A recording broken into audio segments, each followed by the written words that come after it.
James Madison Tuttle and Laura Meek Tuttle are my third great-grandparents on my father's side of the family.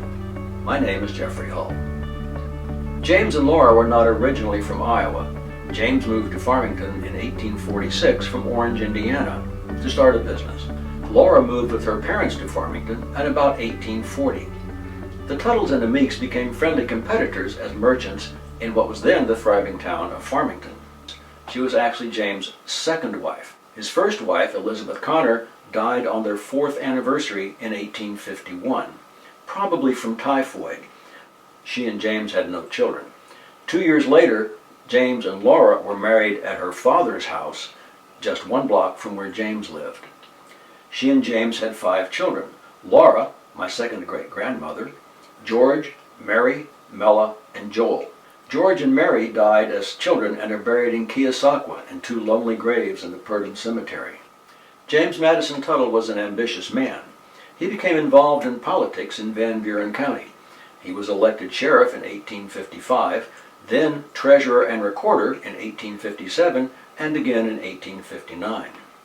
At the beginning of the Civil War in May of 1861, he raised a company of volunteers from Keosauqua. He was elected captain of that company, then later lieutenant colonel and colonel of the regiment. He ultimately became a brigadier general.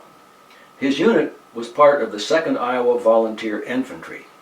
They became heroes at Fort Donelson when Tuttle and his unit led the charge that chased the Confederates back into Fort Donelson on February 15th of 1862.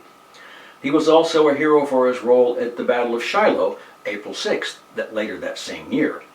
His unit repelled numerous charges of the Confederate Army.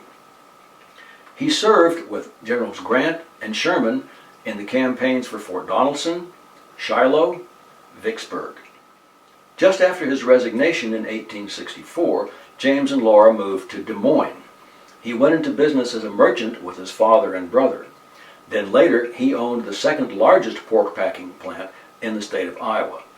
It was just down from the courthouse where now stands a large parking garage. He got into statewide politics in Iowa. He ran for governor in 1863 on the Democratic war ticket. He was defeated. He also ran for Congress in 1866, again as a Democrat, and again was defeated. He was elected to the General Assembly of Iowa in 1871 and again in 1883. He was also involved in banking, insurance, and railroads while in Des Moines. James died in 1892 of a stroke while in the Jackrabbit Silver Mine near Casa Grande, Arizona.